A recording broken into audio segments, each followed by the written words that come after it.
Esta llamada se está grabando. Ok, entonces, disculpen. Vamos a hablar, hasta la clase anterior nosotros estábamos hablando de todo lo que de todo lo que era los distintos tipos de texto. Hoy vamos a hablar específicamente un poquitito sobre lo que es el texto lírico y todos los componentes del texto lírico. El texto lírico, para los que no se acuerdan, era todo lo que tenga que ver con poemas, poesías y ese tipo de textos que tengan entonación, musicalidad y distintos tipos de versos y patrones. Entonces, en lo primero que tenemos que tener en cuenta dentro del texto lírico es que vamos a encontrar a la rima. La rima es un recurso fundamental que lo que hace es organizar a este texto y lo que más importante atribuye es que da musicalidad, ritmo y una estructura dentro del poema. Entonces, la rima siempre se va a referir a lo que es la repetición de sonidos, generalmente al final de los versos, que puede seguir diferentes tipos de patrones según el tipo de rima que tengamos y la intensidad del autor. Entonces, por un lado tenemos lo que es la rima consonante y la rima asonante. Entonces, la rima consonante es la que repite todos los fonemas a partir de la última vocal acentuada. Recuerden eso, tenemos que tener en cuenta, muy importante, las vocales acentuadas. Entonces, dentro de la rima consonante, tenemos que recordar que siempre vamos a tener, como dice su nombre, una consonante que se deba repetir dentro de la vocal acentuada. Acá tenemos, por ejemplo, la primavera ha venido, nadie sabe cómo ha ido. Esta vocal acentuada combina o se repite en el siguiente verso con ha ido. Y se repite la consonante, la D y la D. O en el jardín hay una flor que brilla con gran esplendor. Lo mismo, or y or, primera rima, primer verso, segundo verso, y repetimos consonante, ere, ere. Por si no se acuerdan, nosotros por un lado tenemos las vocales A, E, I, O, U. Por el otro lado tenemos todas las otras consonantes, todas las otras letras. N, S, T, W, L, R, etc. Entonces, para que tengan en cuenta que era una consonante. Lo mismo, la luna llena ilumina el cielo, mientras el viento suena en el vuelo. Lo mismo, lo y lo. Primer verso, segundo verso. La L se repite en ambos casos y la vocal acentuada siempre va a ser O y O. Nosotros siempre tenemos que tener en cuenta la última vocal acentuada de la última palabra. Eso es una rima consonante. La rima asonante imperfecta o parcial es aquel en el que únicamente las vocales de la última del último fonema es lo que acentúa en todo el verso. Por ejemplo, en la noche canta la luz y el viento suave trae su cruz. En este caso, nosotros repetimos vocales, pero si se dan cuenta, ya no repetimos consonantes. Acá tenemos una L y acá tenemos una R. O las estrellas brillan en el cielo, mientras en el silencio abraza el suelo. Lo mismo, yo tengo una I y una O, pero ya no se repiten. Lo que repito es la E y la O. No se repite otra consonante. ¿Se entiende? ¿Me pueden decir, por favor, si se entendió esta parte? ¿Sí? Ok. Entonces, antes de seguir con esta parte, vamos a ir a hacer un pequeño análisis o algo un poco más profundo para poder seguir entendiendo toda la parte de texto lírico. Entonces, yo en primer caso voy a tener entonces, ¿qué es el verso dentro del vocabulario? Primero tenemos que tener en cuenta cómo se compone el texto lírico. Entonces, el texto lírico, en primer caso, siempre se va a presentar dentro de un poema, una poesía o este tipo de textos que generalmente son los que componen. Entonces, un poema es un texto lírico. Ahora, en primer caso tenemos al verso. El verso es la línea del poema. Necesita de otros versos para poder comunicarse. Entonces, acá en verde nosotros tenemos ¿qué es un verso? Carne de yugo ha nacido. Ese es mi primer verso. Más humillado que bello. El segundo verso. Con el cuello perseguido. Tercer verso. Por el yugo para el cuello. Cuarto verso. Cada uno es un verso. ¿Y qué es una estrofa? El conjunto mínimo de versos que contiene una serie de elementos sujetos siempre al ritmo y a la estructura para mantener mi poema. Entonces, todo esto que yo había leído, primer, segundo, tercer y cuarto verso, va a conformar lo que es mi estrofa. Y cada una de mis estrofas en conjunto formará lo que es el poema o la poesía. Entonces, ahora vamos a empezar a hablar sobre la métrica, cómo se puede medir los versos, porque esto es lo que vamos a empezar a analizar en este tipo de oración, en este tipo de textos. Entonces, la métrica regular, cuando todos los versos de una estrofa tiene el mismo número de sílabas. Ejemplo, en el cielo brilla la nube, la luna. Susurra el viento entre los pinos, la noche viste su fortuna, guardan sus secretos los caminos. En este caso yo tengo, en el cielo brillaba la luna. 1, 2, 3, 4, 5, 6, 7, 8, 9. 9 sílabas. Yo tengo que empezar a contar todas las sílabas que suman a mi verso. Susurra el viento entre los pinos. 1, 2, 3, 4, 5, 6, 7, 8, 9. 9 de nuevo. Entonces, en cada uno de mis versos, si yo sumo 9, yo tengo una métrica regular. Y en una métrica irregular es cuando todos los versos de la estrofa no tienen el mismo número de sílabas. Ay, se me corrió, perdón. Entonces, el sol se esconde tras las montañas lejanas. Las hojas caen sin rumbo en el aire. Un suspiro se pierde a la distancia y la tarde se desvanece lentamente. El sol se esconde tras las montañas lejanas. En este caso yo tengo 12 sílabas. Las hojas caen sin rumbo en el aire, 11 sílabas. Un suspiro se pierde en la distancia, vuelve a ser 11 sílabas. Y la tarde se desvanece lentamente, 13 sílabas. Ahora, me dirán, pero profe, ahí parece ser que hay 12 o hay 14. En ese caso, nosotros tenemos que tener en cuenta las licencias métricas que tiene mi texto lírico. ¿Qué yo quiero decir con estas licencias métricas? Son distintos tipos de permisos que se dan dentro del texto lírico para poder tener ese número completo de sílabas.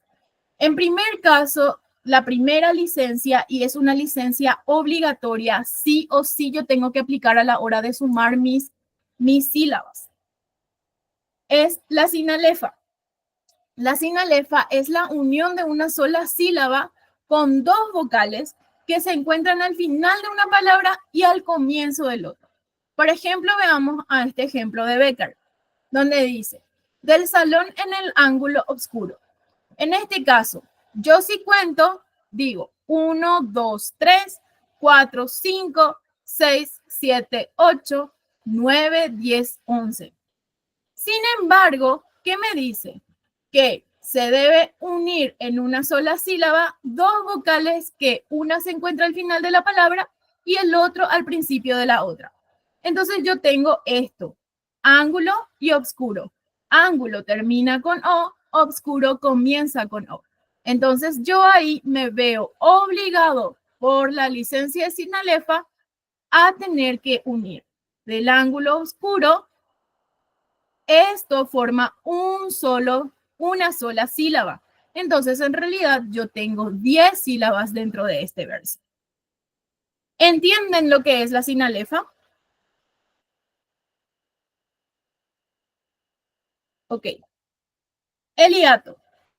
El hiato es en palabras distintas la separación de dos sílabas de dos vocales que en principio podrían haberse unido en una sola palabra. El hiato, a diferencia de la sinalefa, no es obligatorio. Es en caso de que nosotros necesitemos que tenga el mismo número de sílabas en el verso. Por ejemplo, vestidos los dejó de hermosura. En este caso, si yo cuento de nuevo, 1, 2, 3, 4, 5, 6, 7, 8, 9, 10, 11. Yo puedo decir, pero acá parece ser una sinalefa. Sin embargo, cuando yo tengo esta H, yo puedo cometer por hiato la separación. En este caso, ya no es obligatorio la sinalefa. La sinalefa es obligatorio sí o sí cuando yo tengo vocales. Y en las vocales, por el sonido, también vamos a tener a la Y. Entonces, una Y también forma sinalefa. En cambio, en el hiato, yo siempre tengo una consonante que separar, o en todo caso, se debe tener en cuenta ciertos parámetros para tener hiato. No es obligatorio. Ahí yo puedo tener sinalefa si es que necesito de esa licencia. Pero, perdón, ahí yo puedo tener hiato si es que necesito de esa licencia. Ahora, diéresis, lo mismo. Diéresis tampoco es obligatorio. Es en el caso de que yo sí o sí necesite de esa licencia para poder sumar o restar, en el caso de necesidad, el número de sílabas. Por ejemplo, la del que huye del mundanal ruido.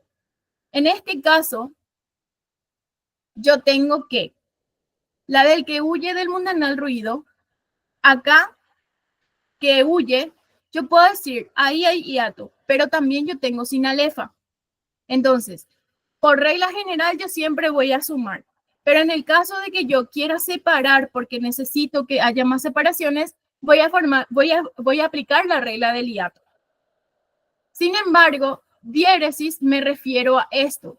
Ruido en realidad se separa en estas dos vocales, ruido. Perdón, sílabas, ruido. Pero porque yo necesito, por ejemplo, por alguna razón, seguramente los otros versos, 11 sílabas, entonces yo le agrego una diéresis acá a la U para que pueda separarse la U de la I. Y ahí yo tengo diéresis. La sinéresis tampoco es obligatoria. Es en el caso en el que consiste romper un hiato al unir dos vocales abiertas pronunciándolas como una sola.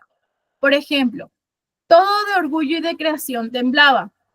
Acá, por ejemplo, yo tengo que todo de orgullo, estoy formando una sinalefa y, como les dije, la I siempre va a formar parte de sinalefa.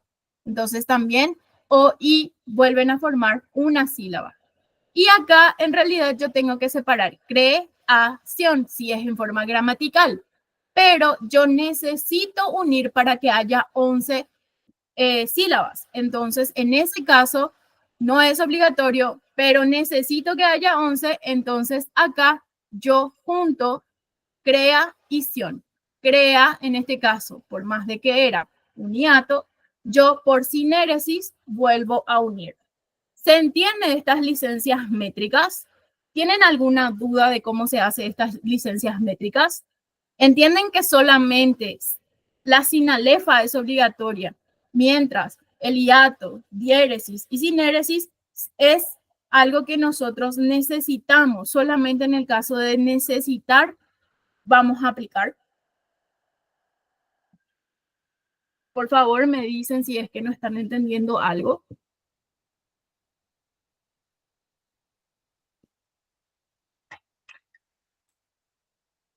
Bueno, continúo si no hay ninguna duda.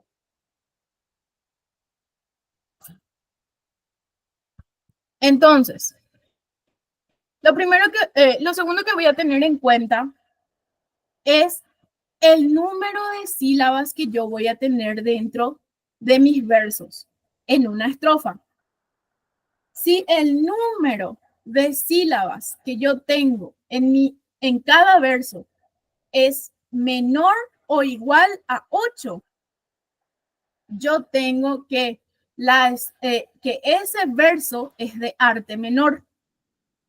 Si es que yo tengo igual o más de 9 versos, yo digo que es de arte mayor.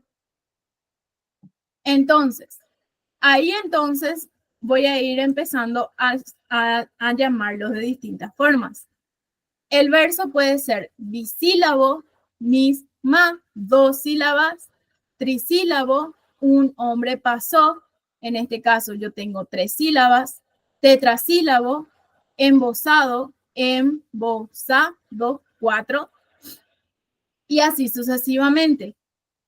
Eneasílabo, en el caso de que yo tenga 9, y en ese caso ya va a ser arte mayor.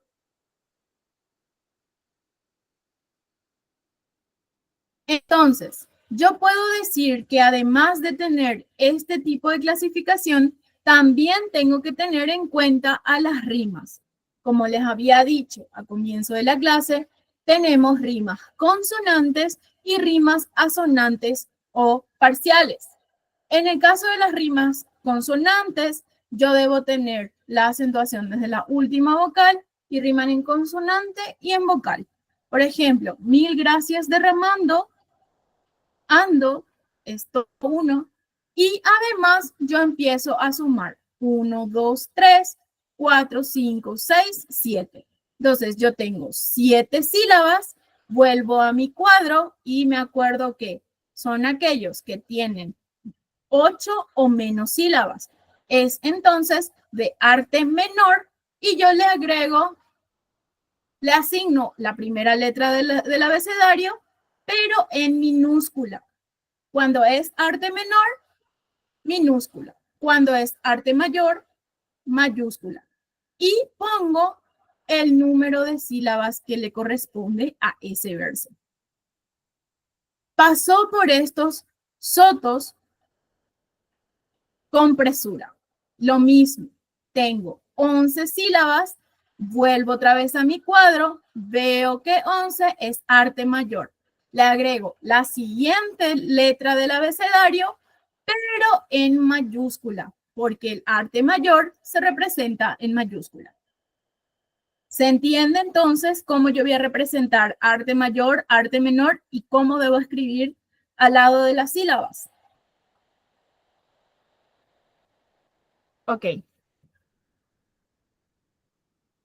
Y yéndonos mirando, lo mismo, yo vuelvo a tener que es la misma consonante, tengo la misma rima consonante y veo que vuelve a repetirse las 7 sílabas y vuelvo a agregarle la misma letra porque tienen que entre ellos riman. Entonces, este verso tiene una combinación con este verso.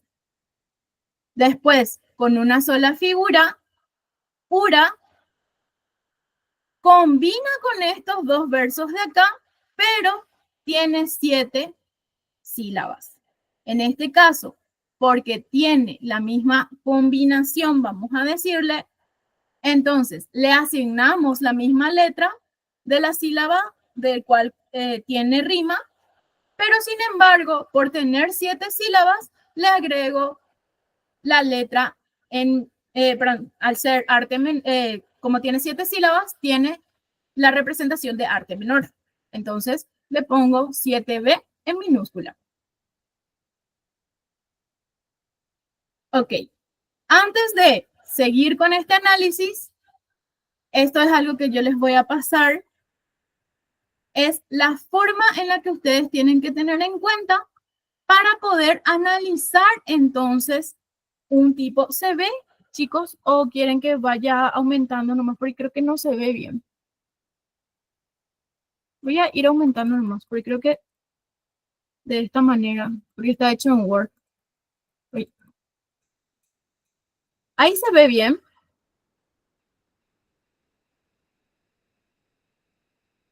Ok. Entonces, ¿cómo hago yo el análisis métrico? Lo primero es separar cada verso en sílabas y redondeo las sinalefas, porque me acuerdo que las sinalefas son obligatorias. Entonces, sépase pues que ya no puedo. En ese caso, yo no tengo ninguna sinalefa y tengo 1, 2, 3, 4, 5, 6, 7, 8. Levantarme ni caerme, lo mismo, no tengo sinalefas.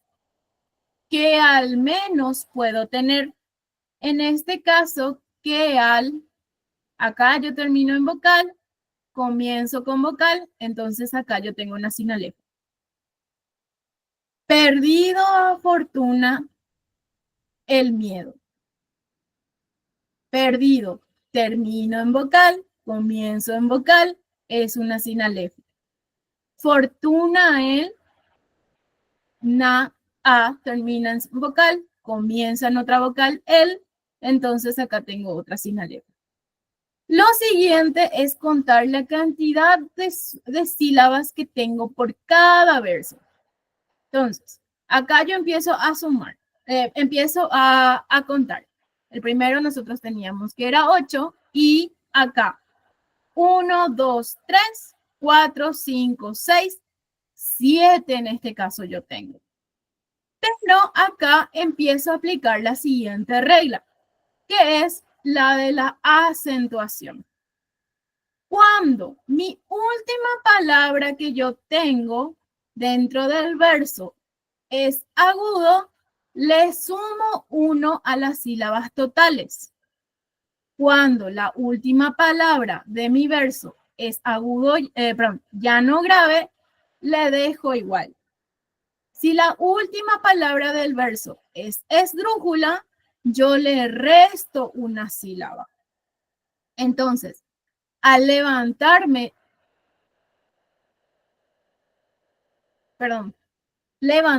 ni caer, en este caso 1, 2, 3, 4, 5, 6, 7, pero yo digo caer. Caer. Se acentúa más fuerte en Eso quiere decir que es llana, porque, aguda, porque las agudas tienen la acentuación en la última vocal. Entonces, vuelvo a mi lista y veo que si yo tengo aguda, debo sumar 1 a mi número de sílabas. Entonces, le agrego más 1 y por eso tengo 8. Que al menos puedo tener que al 1 por la sinalefa, 2, 3, 4, 5, 6, 7. Agrego 7. Miro, tener. Suena más fuerte en la última sílaba. Tener. Entonces también es agudo. Yo le sumo 1 y tengo 8. Perdido a fortuna el miedo. 1, 2, 3, 4, 5, 6, 7, 8. 8 de nuevo. Entonces, en este caso, yo tengo que es completamente uno seguido del otro, 8, 8, 8, 8. ¿Se entiende? Ahora empiezo a nombrar los versos según el número de sílabas. En este caso, yo sé que es un octosílabo porque todos tienen 8 sílabas. Entonces, cada verso es un octosílabo. Después, lo siguiente que vamos a hacer es ver si es de arte menor o mayor. ¿Se acuerdan que yo les decía que si es de arte menor es de 8 o menos? En este caso yo tengo 8, entonces es arte menor. Mayores a 8, o sea, 9 para arriba, son arte mayor. En este caso, todos arte mayor y determino que debe tener la letra en minúscula.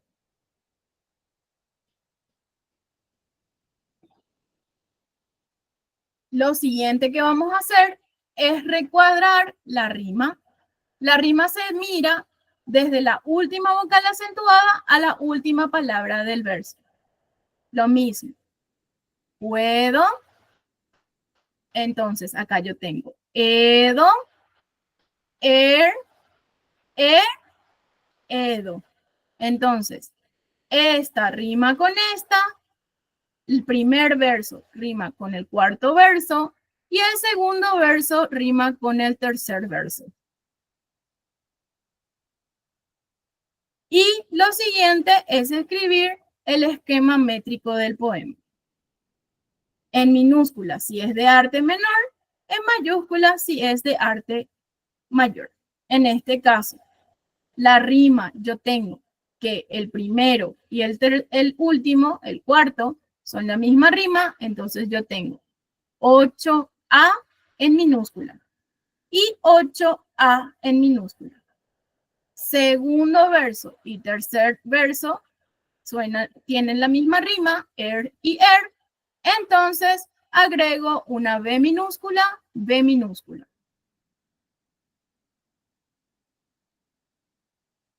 En este caso, todos los versos de este poema van a ser de arte menor.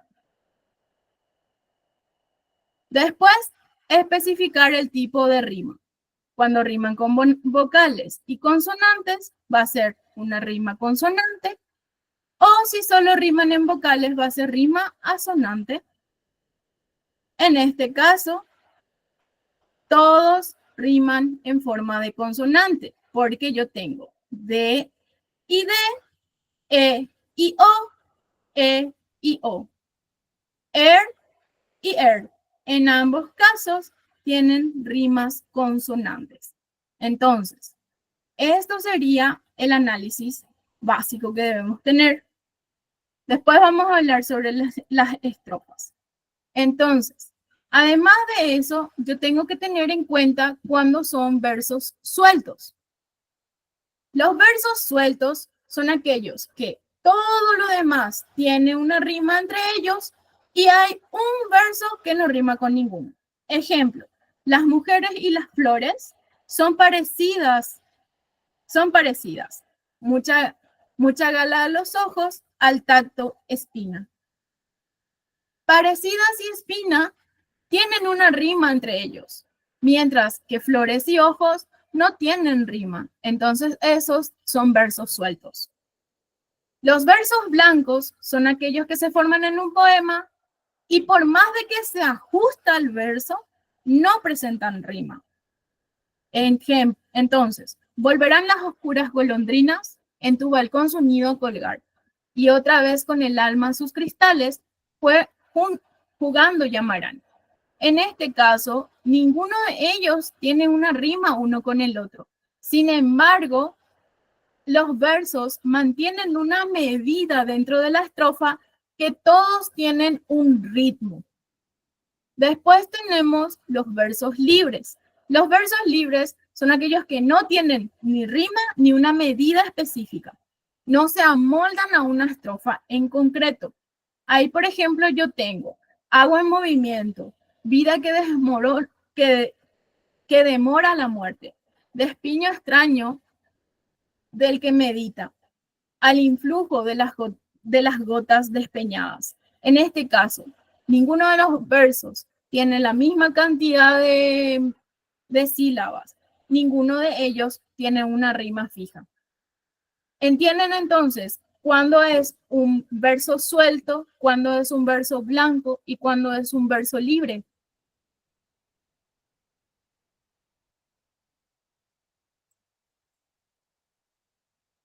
Entonces, los versos según el ritmo, yo puedo tener, dependiendo de las sílabas tónicas, si la sílaba con el acento de intensidad, perdón, es la sílaba con acento de intensidad dentro de cada palabra. Las demás sílabas se van a denominar átonas y el acento ortográfico va a recaer sobre la sílaba tónica. Entonces yo voy a tener una cláusula rítmica, donde yo tengo un grupo de 2 o 3 sílabas, donde una es tónica y la otra va a ser átona. Ejemplo, dentro de ellos yo voy a empezar a tener trisilábico, bisilábico, trisilábico, tetrasilábico, etcétera, etcétera. Eso que habíamos visto dentro de este cuadro. Bisilábico, trisilábico, tetrasilábico. ¿Se acuerdan? Bueno, ahora, dentro del bisilábico, yo voy a tener 2 tipos de nuevo de versos. Donde el primero va a ser por troqueo, donde la primera sílaba de cada par es tónica y la segunda es átona. Y jambo cuando la primera es átona y la segunda es tónica. Entonces, si yo voy a decir que tengo por troqueo, vamos a llamarlo ritmo trocaico. Luna triste de mi tierra. Luna. El que más suena fuerte es la luz. Triste. Tri. De mi. De. Tierra. Tie. Todos ellos tengo lo mismo. Tónico, átono. Tónico, átono. Tónico, átono. Tónico, átono. Entonces, a eso yo me refiero con ritmo trocaico. El ritmo yámbico es lo contrario. Primero átono, después tónico. La rosa blanca. Rosa. La rosa. Ro. Suena más fuerte la segunda. Blanca.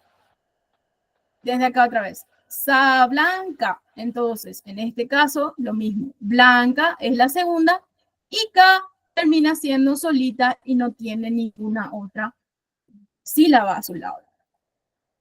En ese caso, yo tengo el ritmo yámbico.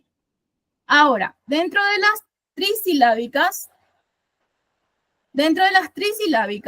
yo voy a tener el dáctilo, el anfíbraco y el anapesto. El dáctilo va a ser donde la primera sílaba es la tónica. El anfíbraco va a ser la segunda sílaba y el anapesto va a ser el tercero. Y acá de nuevo, quiero una niña de flor en el pelo.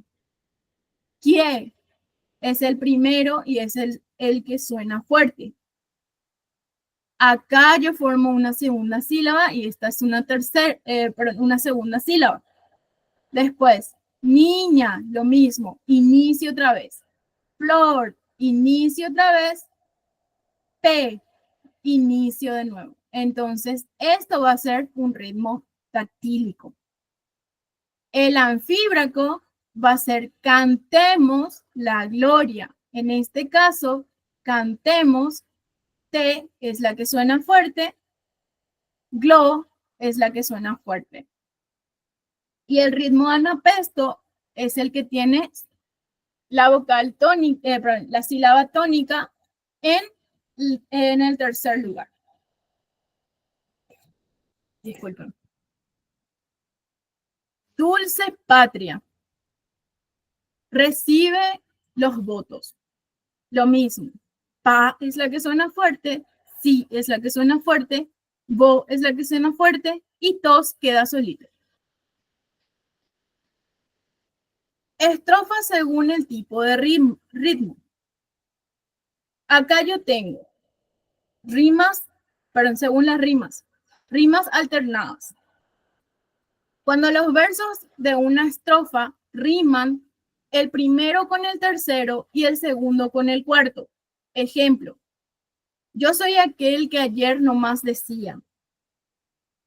El verso azul y la canción profana, en cuya noche un ruiseñor había, que era alondra de luz por la mañana.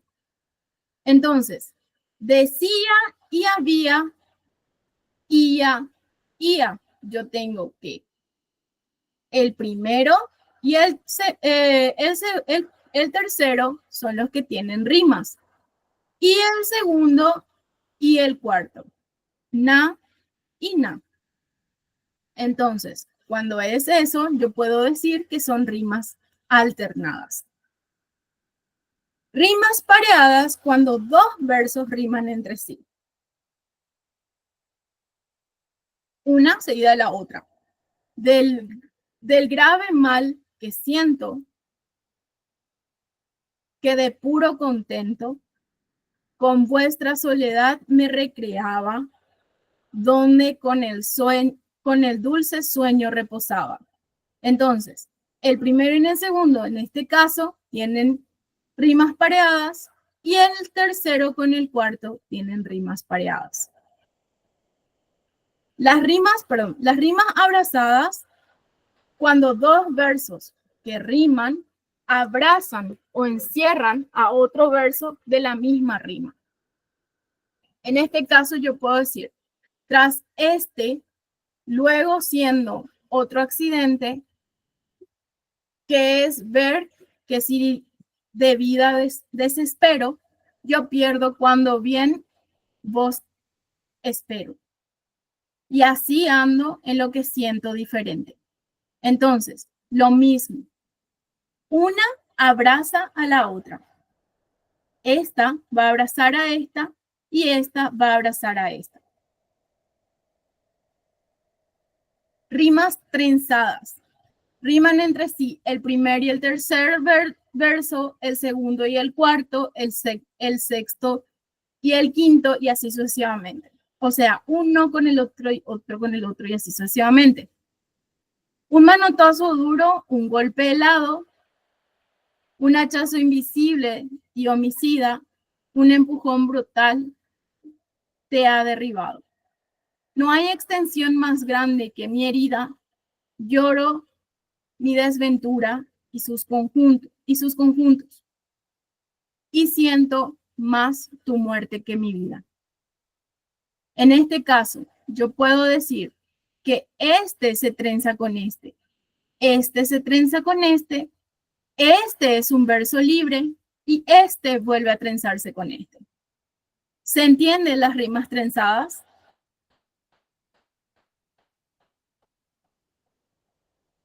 Ok. Después yo tengo las rimas continuas, que son cuando los versos se repiten en la misma rima. A 27 de julio, un lunes de fuerte día, allá en Roma la santa gran llanto se hacía. Lloran duques, lloran contes, llora la caballería, lloran obispos, arzobispos, con toda la eclesería. En este caso, si nos damos cuenta, no tenemos ¿cómo se diría? No tenemos la misma cantidad de sílabas, pero sí dentro de cada una de las rimas, dentro de cada uno de los versos, yo tengo que rima una palabra con otra. Entonces, a eso es a lo que yo me refiero con rimas continuas. No hay esto que pasa, por ejemplo, en la trenzada, donde terminan ado acá y termina ado acá. En este caso, día, caballería, clerecía, no sé por qué no me sale la palabra, y hacía. Todos ellos riman entre ellos otra vez, pero también dentro de la misma, del mismo verso, vuelven a coincidir uno con el otro. Bueno, Dentro de las estrofas, entonces, yo tengo un esquema métrico. El esquema métrico prácticamente es una manera de expresar los aspectos del texto poético, el número de sílabas, tipo de rima, etcétera, etcétera. Eso es lo que estuvimos dando. Por ejemplo, pasó un día y otro, un mes y otro mes pasó, y un año pasado había más de Flandes, no volvía. Diego, que a Flandes partió. En este caso, yo tengo día, había y volvía, que riman entre ellos, y tengo 1, 2, 3, 4, 5, 6, 7, 1, 2, 3, 4, 5, 6, 7, 1, 2, 3, 4, 5, 6, 7, 8, 8. Ya está. Entonces, yo tengo 8 acá, después lo mismo, 7, 7 con este, y paso que se suma 1 porque es agudo. Entonces, en todos estos casos, yo vuelvo a ver si es de arte mayor o menor y le voy agregando a quien corresponda. Ahora, en esta parte está muy chiquita la letra, pero se va expresando o se va mostrando dentro de la misma, del mismo cuadro qué tipo de versos yo tengo, o sea, el número de versos que yo tengo, el tipo de estrofa que yo puedo tener dependiendo del número de versos, qué tipo de medidas yo puedo tener, las clases de rima que yo puedo tener, que solamente puede ser o asonante o consonante, y el esquema métrico que yo debo tener en cuenta. O sea, si voy a tener de arte mayor o de arte menor.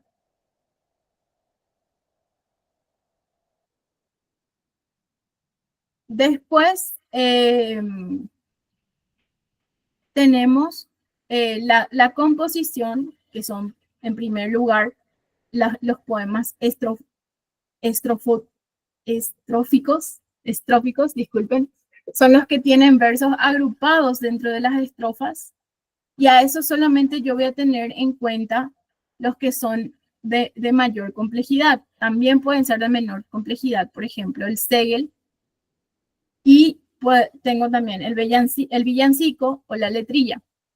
En este caso, entonces, hay que tener en cuenta si vamos a tener que va a ser un soneto, como es este ejemplo de este caso, en algunos casos, en algunos ejemplos, y en otros que podemos tener, por ejemplo, eh, muerto está el corazón, ni aún el suspiro exhala del dolor, mustio y cansado, enmudece el laúd desesperado. Fastidio y soledad, quiero miro.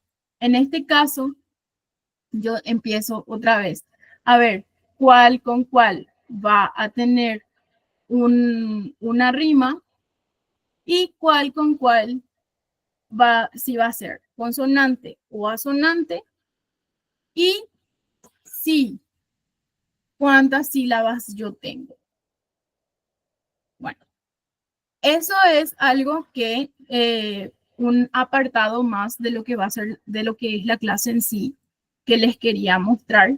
Acá de nuevo yo tengo el tipo de estrofa. Este es un material que les puedo pasar, que es para que ustedes puedan analizar y hacer ese análisis métrico dentro de los tipos de textos líricos.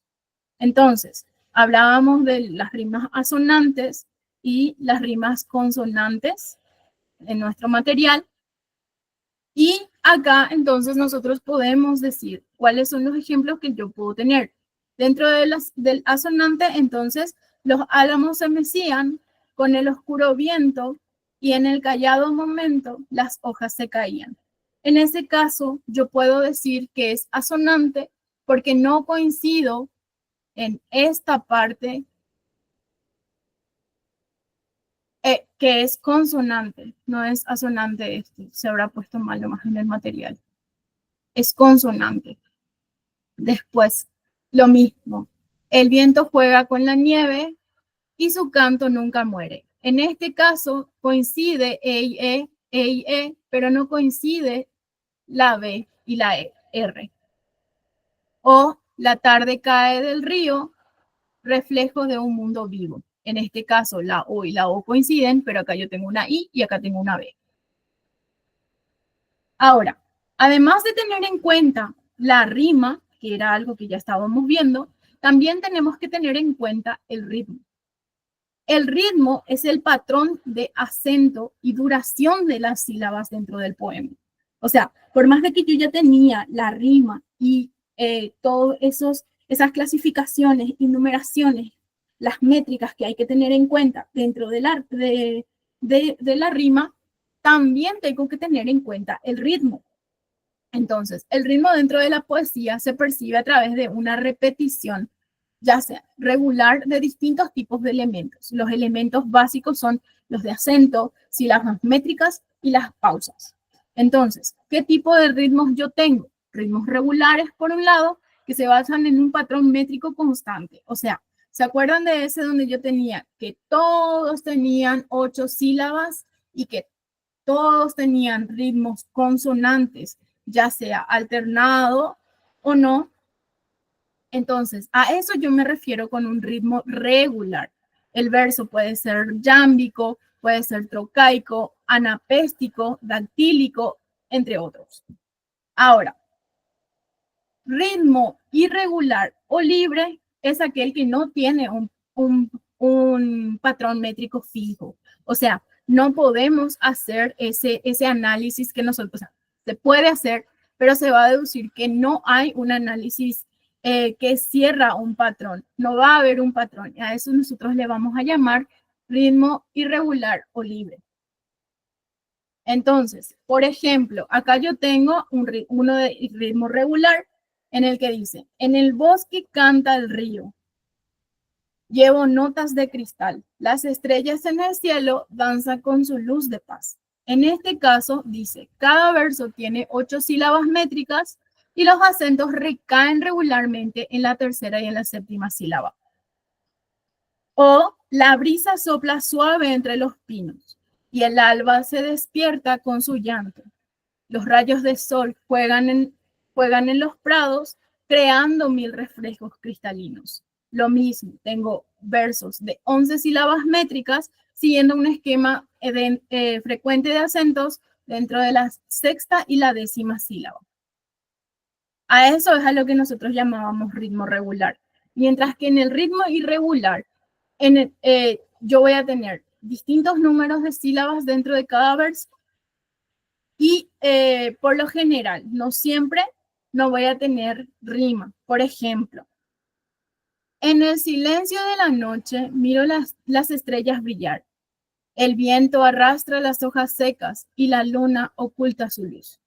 Por más de que sí tiene una armonía temática, en este caso yo no tengo un ritmo regular, no tengo una rima de donde agarrarme. Y a eso es a lo que yo le llamo ritmo libre o ritmo irregular. El sol se hunde en el horizonte, el agua fluye constante. Piedras y raíces detienen su curso, los árboles observan en calma. Se dan cuenta que sí tengo una armonía temática, sí da una sensación de libertad todas esas palabras. Sin embargo, yo no tengo una musicalidad, no tengo un ritmo para poder guiarme, una rima o una cantidad de sílabas que yo pueda decir, es este el ritmo regular que tengo. Siempre va a ser irregular o libre.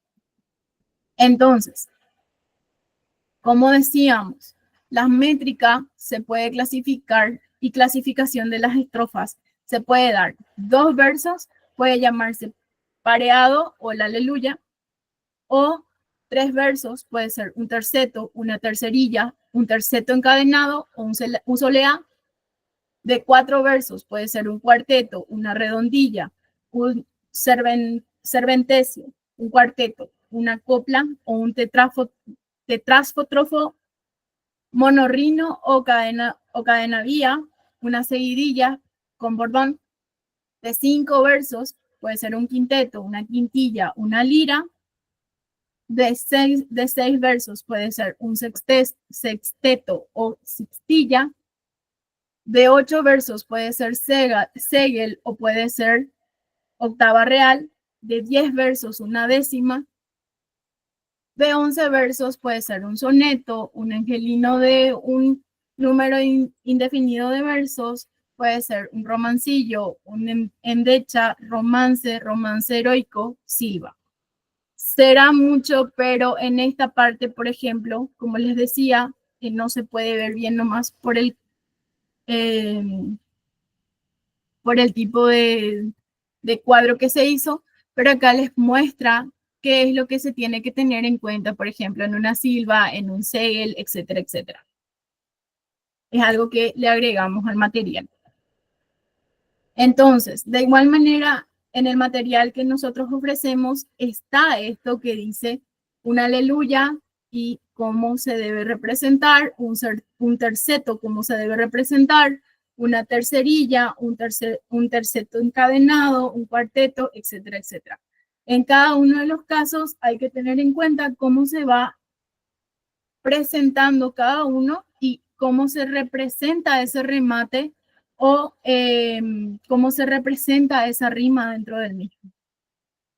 Ahora, los versos, ¿qué es un verso? Ya les había dicho, acá se vuelve a repetir, es una unidad rítmica o métrica conforme a un poema, una línea escrita con ciertas reglas de métrica, números de sílabas o sonoros, rimas, ausencia de ellos, etc.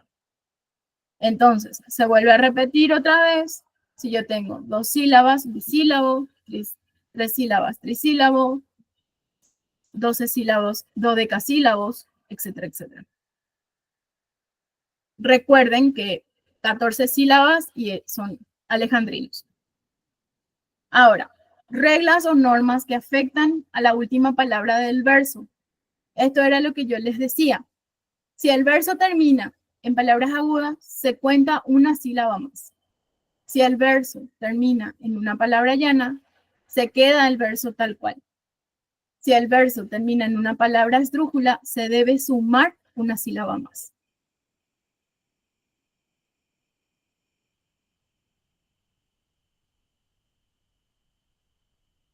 Y acá yo tengo las licencias métricas, que además de las que yo ya había mostrado, tenemos el serventecio, que es la estrofa de 4 versos de arte mayor, generalmente en decasílabos, 11 sílabas, y rima constante.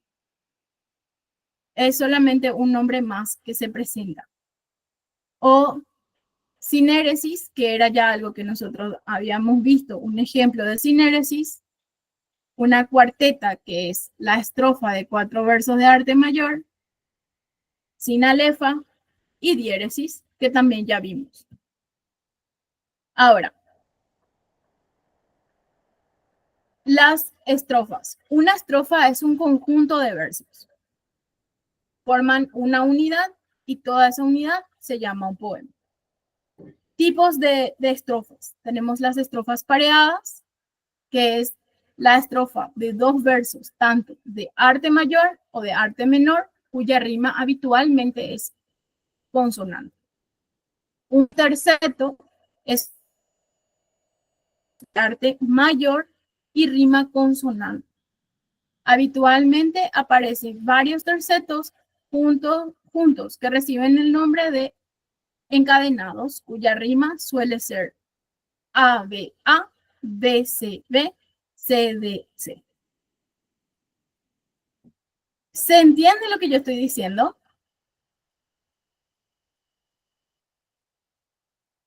Bueno, les muestro otra vez. Entonces. Nosotros teníamos, creo que era acá, si no me equivoco. No, esto. Acá yo puedo apreciar eso que de lo que estábamos hablando. Un terceto siempre se va a presentar, o un cuarteto siempre se va a presentar en decasílabos. Acá yo tengo decasílabos, perdón, en decasílabos. Y lo que dice el terceto es que siempre se va a presentar encadenados. ¿Se acuerdan que nosotros hablábamos de esto? Que es, en este caso, trenzado o encadenado. Entonces, A, B, A, B, y en este caso yo no tengo nomás otro, pero podríamos decir B, C, B, y en el siguiente va a ser C, D, B, y así sucesivamente. Entonces, ¿se entiende cuando yo Ayer hablo dejé ya, Curi. No pienso dejar otra vez. ¿Qué pasó? Cuando digo peya ahí. No solo No yo sé tengo quién que hacer está todo lo hablando. de la tarea de la casa.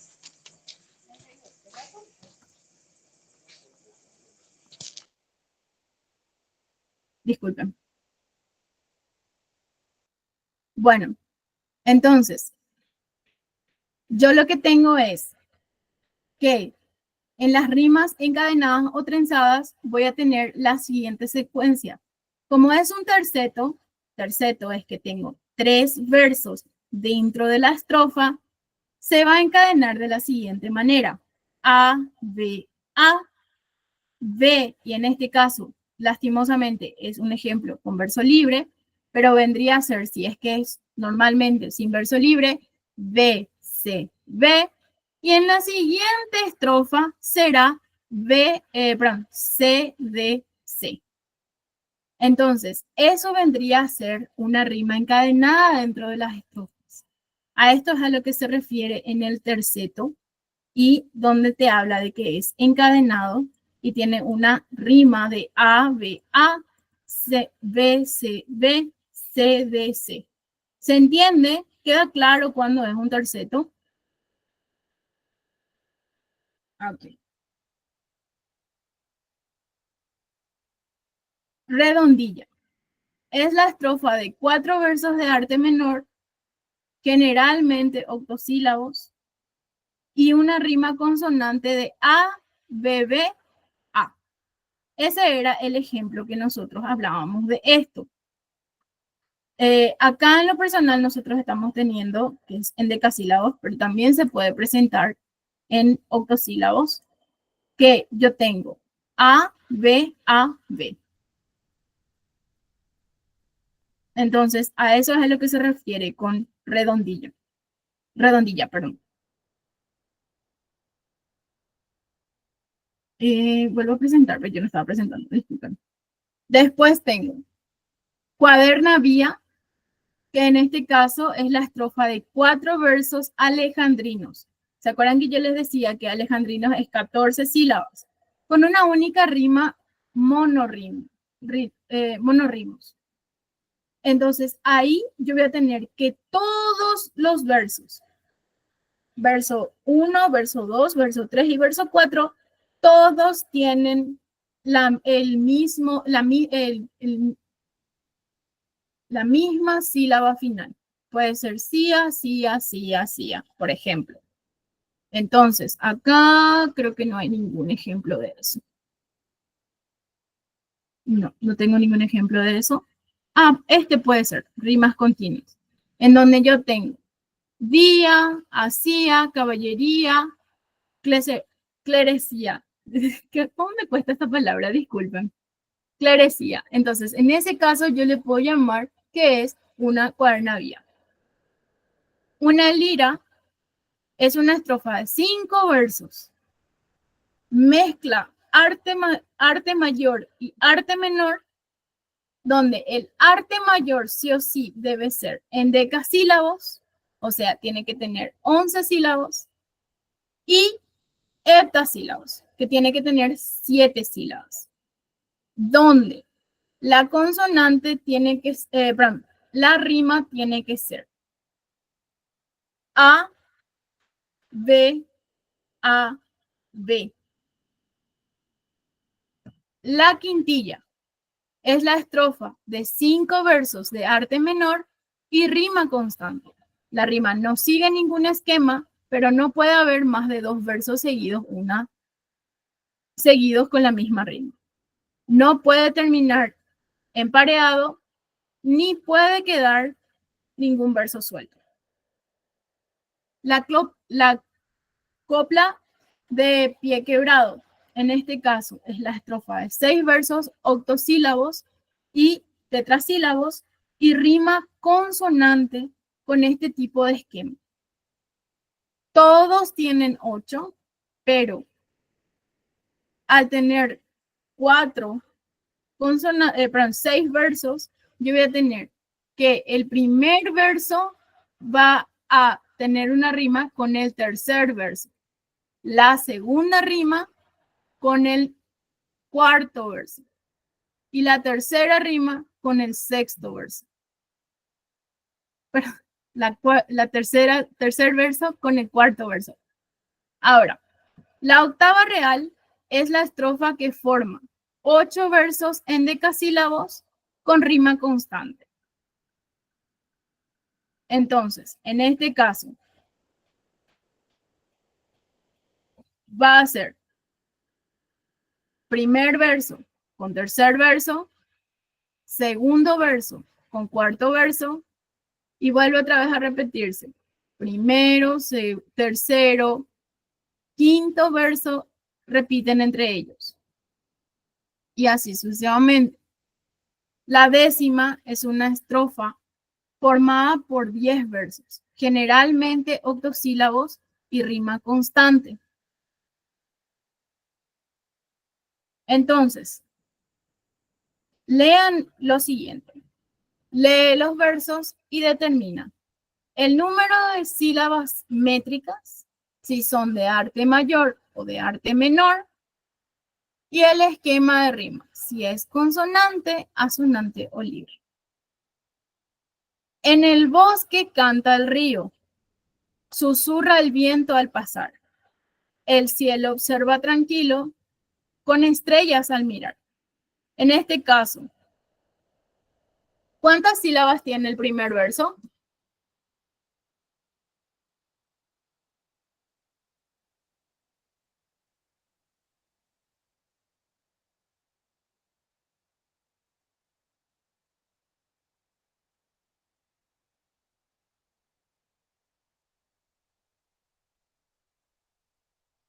Están ahí.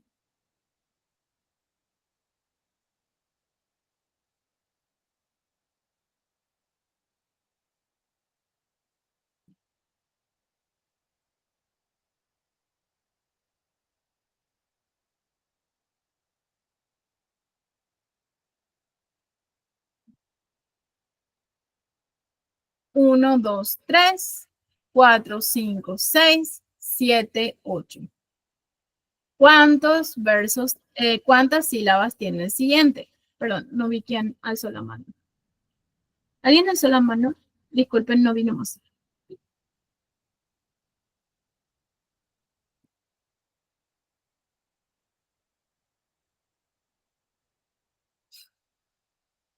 ¿Cuánto tiene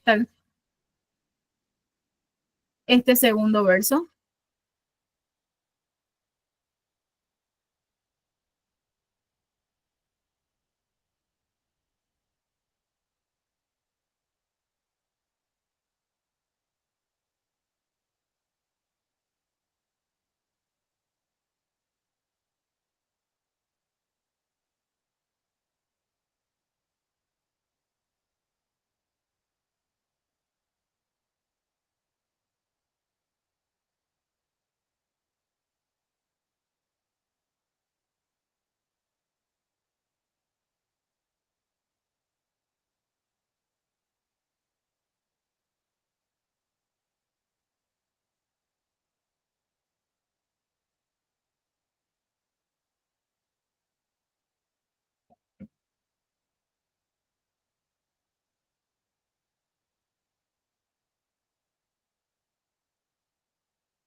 7 más 1. 1, 2, 3, 4, 5, 6, 7, 8, 9.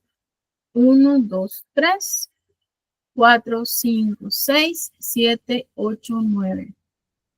Acá yo tengo 8 más 1 porque es pasar agudo. Entonces 9. ¿Verdad? Y acá yo tengo 1, 2, 3, 4, 5, 6, 7. 1, 2, 3, 4, 5, 6, 7, 8. En el cielo observa tranquilo. Ese ya sacaron la respuesta. ¿Cuánto tengo? Pueden abrir su micrófono o pueden escribir en el comentario.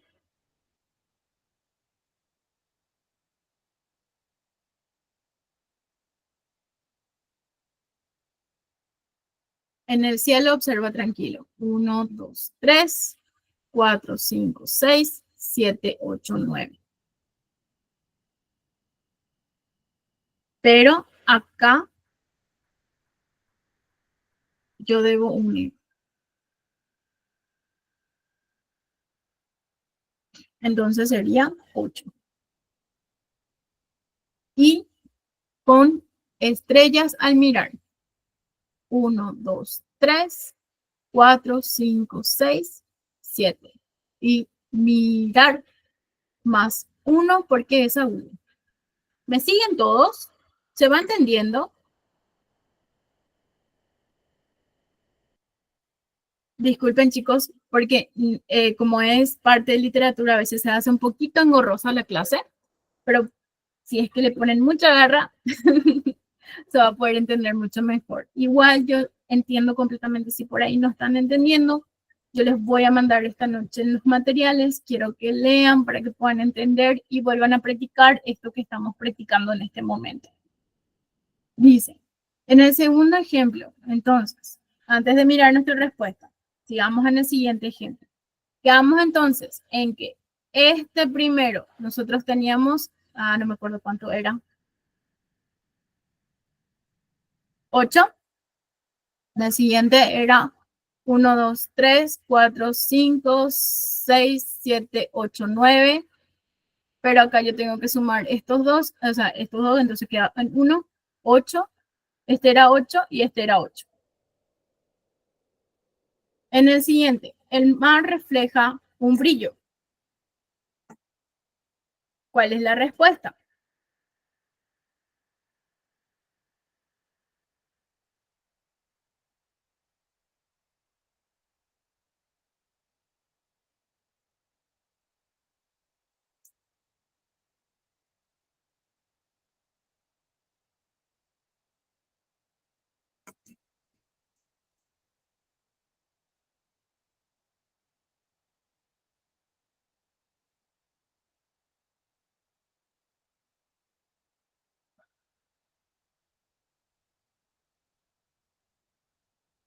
Uno, 2, 3, 4, 5, 6, 7, 8. 8. La luna se alza en calma. 1, 2, 3, 4, 5, 6, 7, 8, 9. Acá yo debo juntar y quedan 8. Susurra el aire tranquilo. ¿Pudieran sacar esta parte?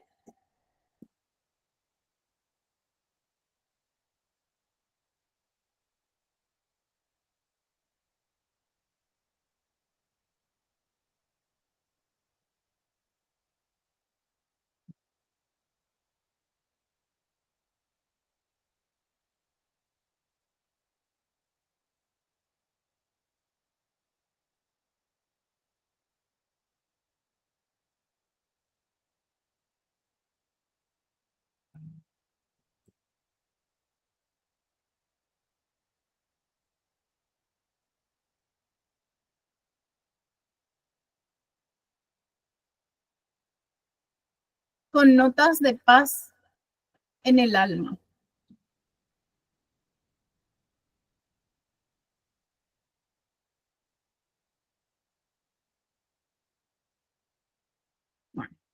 Susurra el aire tranquilo. Yo tengo 1, 2, 3, 4, 5, 6, 7, 8, 9. Acá, A y E, punto otra vez, y tengo 8. 1, 2, 3, 4, 5, 6, 7, 8, 9.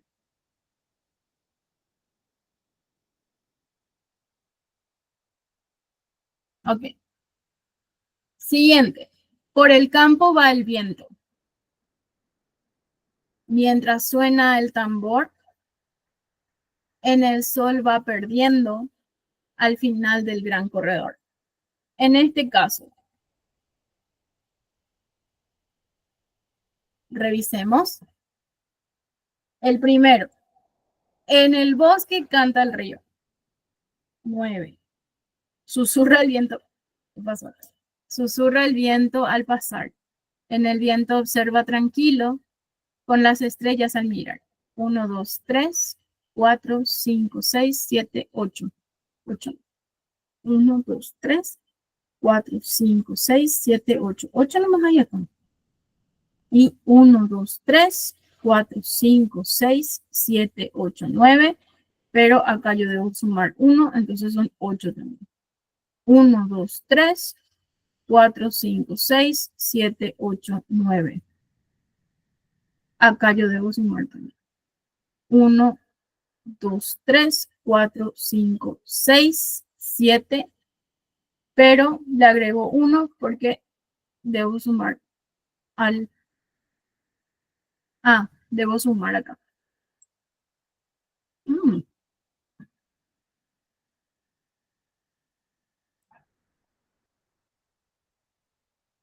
Y por más de que yo sumo acá, pasar, debo agregar 1 para que sea 9 acá. Río, no. Tranquilo, no. Mirar, no. En realidad es 8, 9, 8, 9. Entonces, va a ser arte menor, arte mayor, arte menor, arte mayor.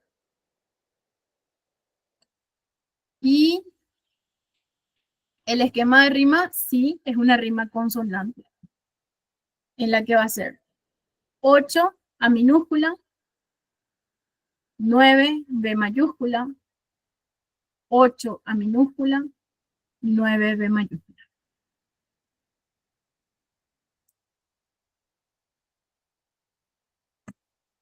En el siguiente, si tengo todos 8, sí, coincidimos. Todos los versos son de arte menor.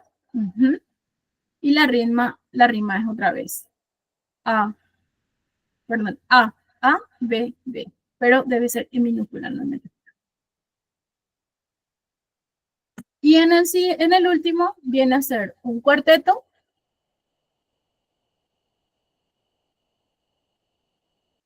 Y tengo una rima de A, B, A, B. Bueno, hasta acá se entendió todo lo que tiene que ver con texto lírico. Se entendió cómo vamos a sacar esta métrica, el análisis de la métrica de las rimas.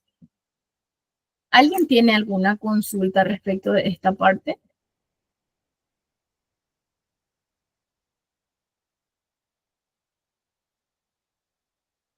¿Nadie tiene ninguna consulta?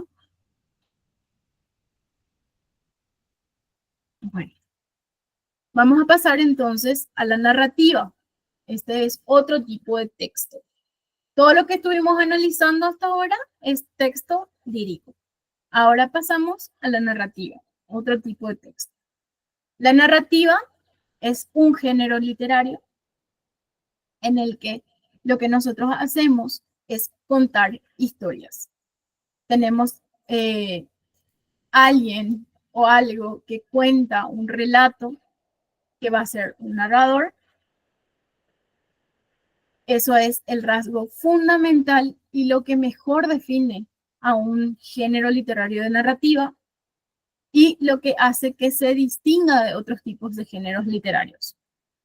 Ahora, nosotros tenemos una estructura temporal dentro de la narrativa, o sea, siempre va a haber algo que indique tiempo dentro de este género literario, en donde consiste en una ubicación de los núcleos estructurales con respecto al tiempo de la historia.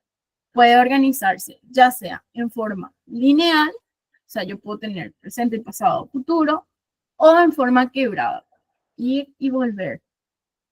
Entonces, puede ser información histórica, información actual o información predictiva. Histórica, pasado, información actual, presente y información predictiva, futuro. Dentro de la narrativa lineal es un tipo de estructura en el que los eventos se presentan de manera secuencial. O sea, tiene una secuencia de orden lógico. Tiene inicio y tiene fin. Entonces, en esto yo tengo que la historia avanza de forma continua y sin interrupciones temporales significativas. Ahí yo tengo, por ejemplo, y más que claro, en La Caperucita Roja, donde yo tengo que en el inicio la Caperucita recibe las instrucciones de su mamá para que pueda llevar la comida a la abuela. En el desarrollo yo tengo que Caperucita se encontró con el lobo y el lobo le engaña. En el clímax de la historia yo tengo que el lobo llega primero a la casa de la abuela y la come. Y en el desenlace, un cazador llega, salva a Caperucita y a su abuela. La narrativa cronológica, a diferencia de la narrativa lineal, la narrativa cronológica también presenta un orden recurrente.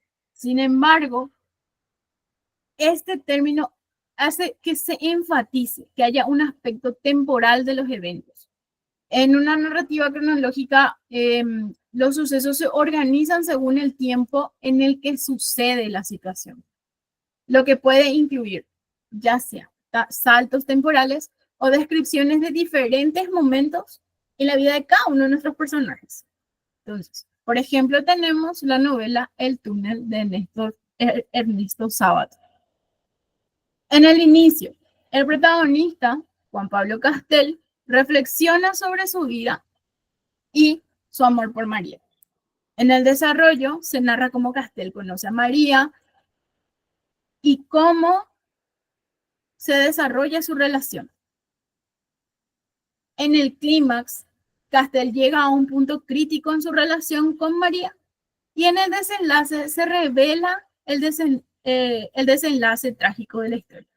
O sea, si vamos a entender la narrativa cronológica, ya pasó toda la historia y lo que en el inicio se cuenta es que Juan Pablo Castel se sienta a reflexionar sobre su vida y lo que pasó con la vida, o sea, y lo que pasó con su amor por María. O sea, ya pasó toda la historia con María. Y después se empieza a narrar cómo Castel conoció a María y cómo se desarrolla el amor que tiene por ella. En el clímax habla del punto crítico de la relación que tenía con María y en el desenlace se revela lo trágico de la historia. O sea, si vamos a hacer un orden cronológico, sí hay un orden cronológico dentro de la historia, pero todo fue en el pasado y en el presente, en el inicio, el protagonista ya reflexiona nomás de todo lo que pasó con María. ¿Se entiende la diferencia con la narrativa lineal? En la narrativa lineal yo tengo un orden cronológico, un orden lineal en el que sucede a la par del cuento. Mientras que en la narrativa cronológica pudo haber su pasado ya o va a pasar, pero yo ya me senté a reflexionar lo que pasó nada más. O me refiero, ya sucedieron las situaciones, hay un choque temporal en donde los sucesos se va organizando, depende de lo que vaya sucediendo y puede haber esos saltos temporales, mientras que en la lineal no hay saltos temporales. Ahora, la narrativa quebrada se refiere a una ruptura o una interrupción en la continuidad de la narrativa, donde se produce un cambio abrupto en el desarrollo de la historia y este término puede usarse para describir un cambio inesperado en la trama o un estilo narrativo. Entonces, en una novela, un un personaje puede experimentar un giro dramático que altera su destino, como perder todo lo que ha logrado en un instante, lo que provoca una quebrada en la narrativa. Ahora, dentro de la quebrada tenemos la anacrónica. La anacrónica implica una ruptura en el orden cronológico de una historia mediante saltos temporales hacia el pasado o hacia el futuro. Generalmente lo que permite esto al autor es presentar eventos de manera no lineal, lo que puede generar expectación o enriquecimiento dentro de la trama. Ahora, en la anacrónica se puede presentar en retrospección o analéptica, que es cuando fue un fue un hecho ocurrido en el pasado. Ahí yo, por ejemplo, tengo al raconto, que en este caso el narrador hace un extenso retroceso en el pasado, en el tiempo, para volver nuevamente al presente. O sea, se fue por mucho tiempo y después vuelve al presente. Mientras que en el flashback, el retroceso temporal es muy breve y reconoce el presente. Y retorna al presente, perdón. La anticipación o prolepsis, en este caso, siempre se va a referir al futuro. En el primer caso tenemos el flash forward, en el que la proyección hacia el futuro es en forma breve, lo contrario al flashback, que fue al pasado, en el flash forward es en el futuro. Y la premonición, que se efectúa una vasta incursión en el futuro para regresar nuevamente al presente lineal, lo contrario al raconto. ¿Se entiende? Creo que todos se durmieron ya de mí. Bueno, la alternancia. La alternancia se relatan alternadamente hechos que suceden al mismo tiempo. El montaje se superpone los planos espaciales y temporales, o sea, no hay un tiempo y espacio determinado en el montaje. En el elipse se omite secuencias deliberadamente. Su efecto hace que el lector se involucre en una participación y se sumerge en la acción y completa lo omitido. Y la abolición se detiene en el tiempo, en un eterno presente, a veces tipo mítico.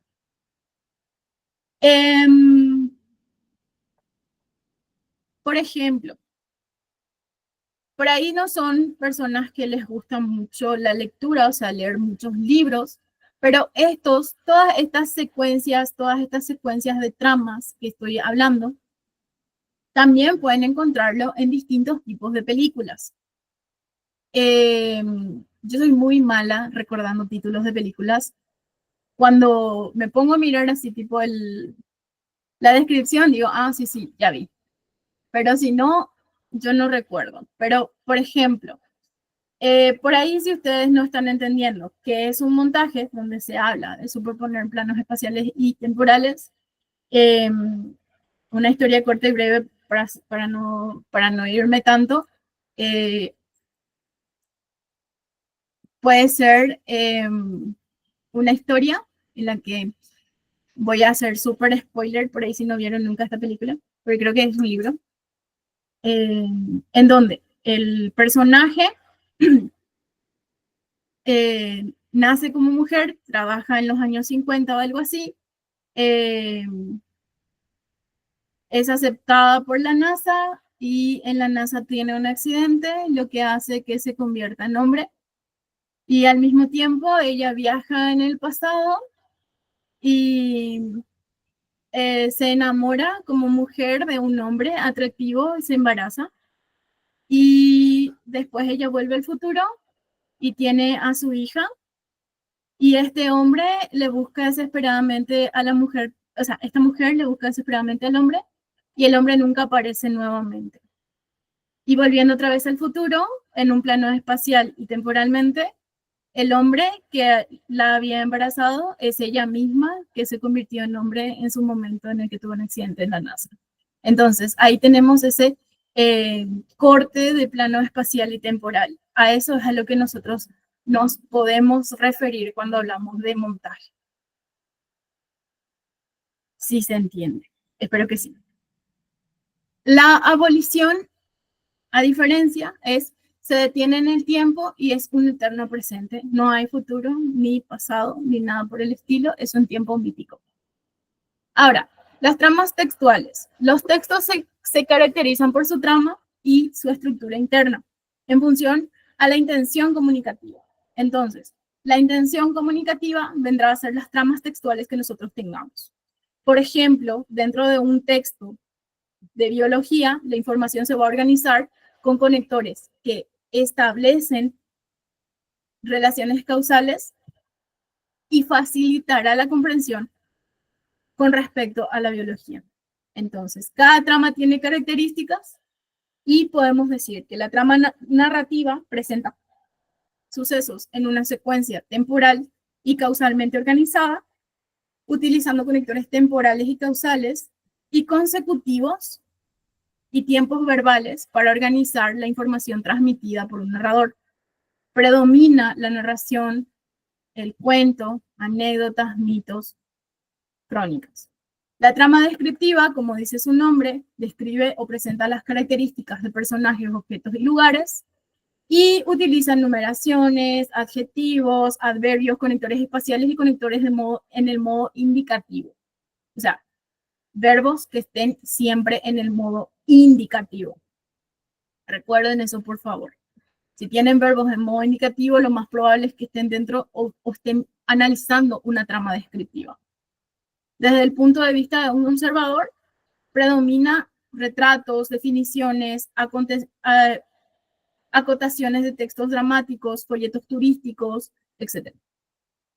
Una trama expositiva explicativa, como dice su nombre, es exponer un tema con el propósito de informar sobre algo a un público que no tiene ese saber.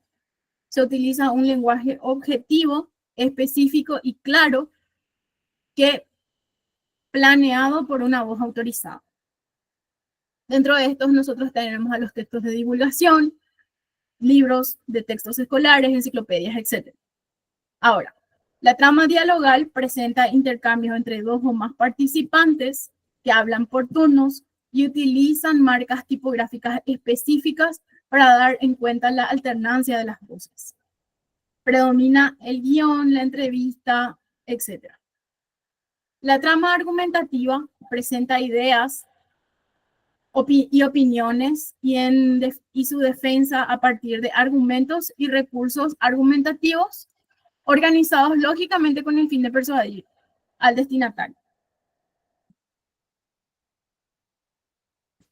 Expresa una posición, pero en la trama argumentativa, por más de que yo quiero persuadir a mi destinatario, debo recordar que siempre va a haber subjetividad, algo que yo voy a tener verbos en modo subjuntivo. Entonces, aquí, por ejemplo, yo puedo tener artículos de opinión, debates, ensayos, reseñas, avisos publicitarios, etc. Ojo, hay que tener en cuenta dependiendo de qué tipo de ensayos yo estoy escribiendo. Porque por más de que yo escriba en un texto argumentativo o un ensayo debe estar basado en hechos reales. Y no puedo dejar nada a la subjetividad. Ahora, una trama dialogal presenta un intercambio entre dos o más participantes que intercambian sus turnos de habla. Utilizan marcas tipográficas específicas para dar cuenta de la alternancia de voces. Lo mismo prácticamente que se repite luego la trama dialogal. Entonces, en este caso, la trama dialogal, como decíamos, puede ser un guión, una entrevista, un chat, conversaciones, etc. Elementos paralingüísticos de la narrativa. O sea, los elementos paralingüísticos es todo lo exterior al texto en sí. Todo eso que se tiene que tener por afuera para poder tener mayor interpretación del texto que yo estoy leyendo o contando. En este caso, tenemos la narrativa oral. Los elementos que tenemos que tener en cuenta para tener un impacto dentro de estos textos es el tono de voz, por ejemplo, donde se refleja si es que al leer se expresa alegría, tristeza, miedo, sorpresa. Por ejemplo, cuando yo leo, uso un tono suave para narrar un momento de suspenso o un tono alegre para escenas festivas. También depende la entonación. La entonación es la que marca momentos de intensidad claves, clímax o giros de trama. Por ejemplo, subir el tono a la hora de describir un descubrimiento o bajar en momentos de reflexión. También tenemos al ritmo, la velocidad con la que se narra. Un ritmo lento genera suspenso, mientras que uno rápido da energía a escenas de acción. En este caso, acelerar el ritmo en una persecución o ralentizarlos a la hora de dar una descripción profunda. Otra cosa que también tenemos que tener en cuenta son las pausas, generar un énfasis o un suspenso que permita al oyente procesar lo narrado.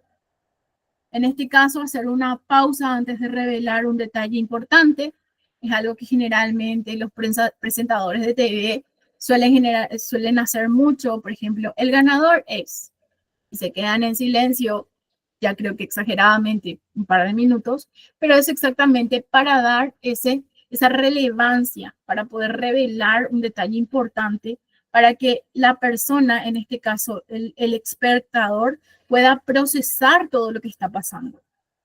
Un gesto, los gestos y las expresiones faciales refuerzan las emociones transmitidas por la voz. Fruncir el ceño a la hora de narrar una discusión o sonreír a la hora de describir momentos felices. Movimientos corporales acompañan el relato para captar la atención del público. Simular la acción con las manos o señalar para identificar las direcciones.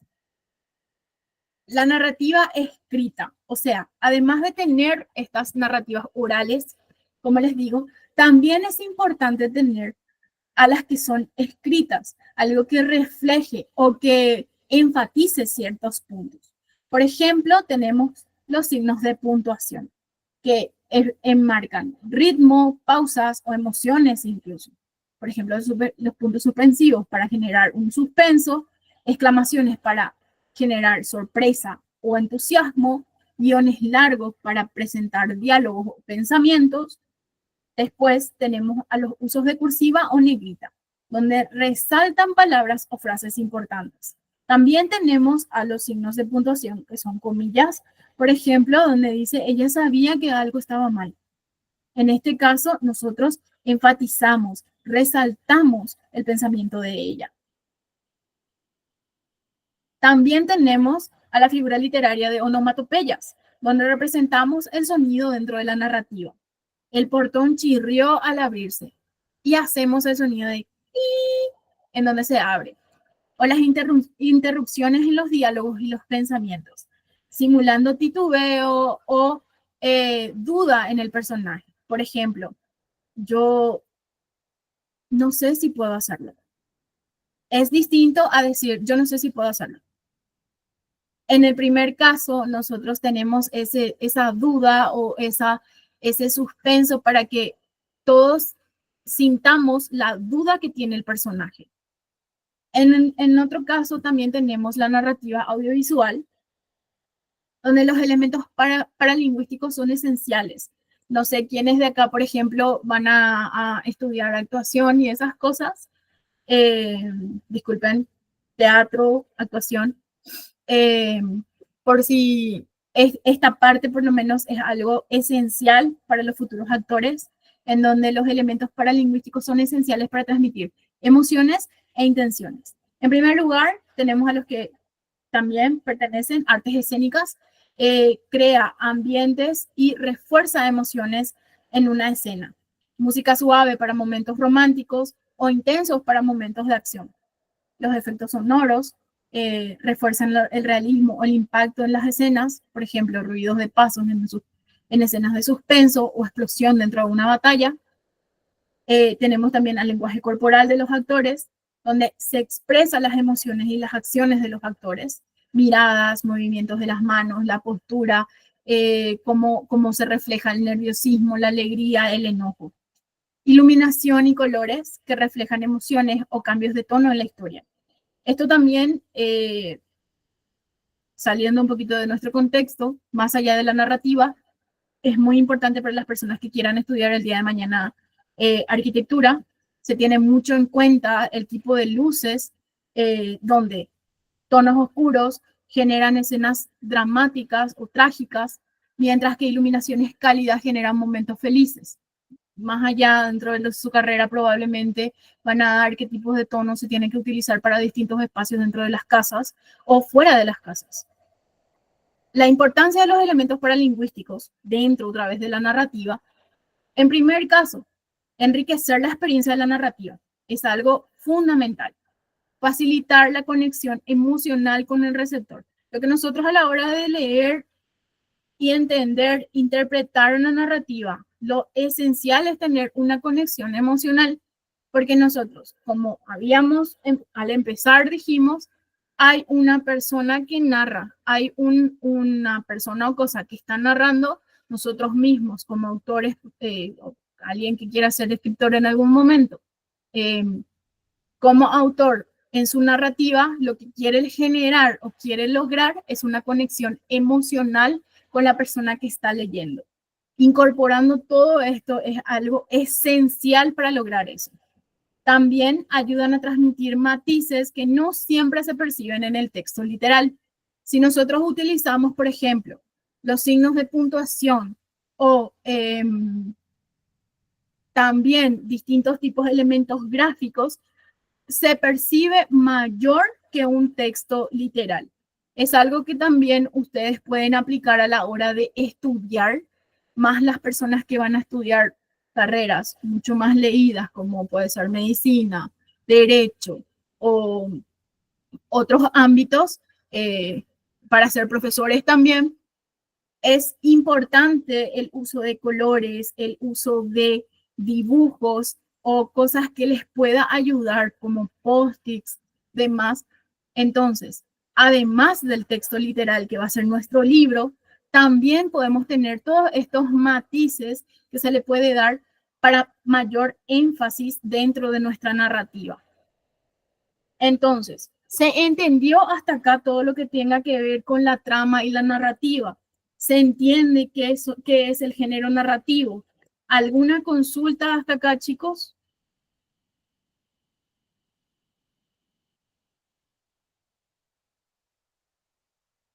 Por favor, levanten nomás sus manos si es que tienen alguna consulta.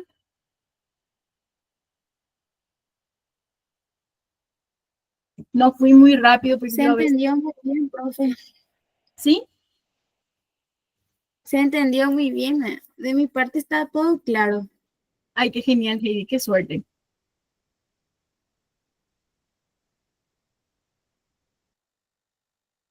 Bueno, entonces les voy a compartir los materiales de la clase de hoy y por favor practiquen, vuelvan a leer. Si no quieren escribir en el grupo, esperen dentro de la siguiente clase, pueden hacerlo, yo suelo entrar justito a tiempo, entonces entran nomás y en ese minutito en el que los compañeros van entrando, yo les puedo responder cualquier duda que no hayan entendido, así queda más claro o podemos dar otros ejemplos más, etcétera, etcétera.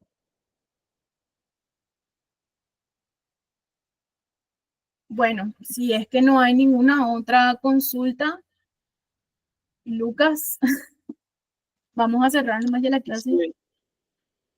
Sí, Dale. ya eso es todo entonces. Sí. Pues ya es mañana va a ser la última clase de la semana y nos va a sobrar la otra semana, que será todo, y luego tendremos el simulacro de examen. Al final, Voy a...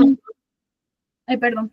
Sí, Al final vamos a al tener final. solamente un simulacro. Sí, así tengo Ah, dale. entendido. Me dijeron que iba a ser 2, pero creo que ahora va a ser uno más. O no sé si va a ser uno después, antes del examen. Ah, bueno, bueno. Tengo que preguntar bien. Y eso es todo. Entonces voy a estar alzando después la clase de castellano y también el de matemática, a eso de las 12 por ahí, porque a esa hora suele alzarse en el Drive, la clase grabada. Y eso es todo entonces por hoy. Nos vemos entonces Dale. mañana a eso de las 5 para la clase de matemática. Chao. Chao, hasta luego.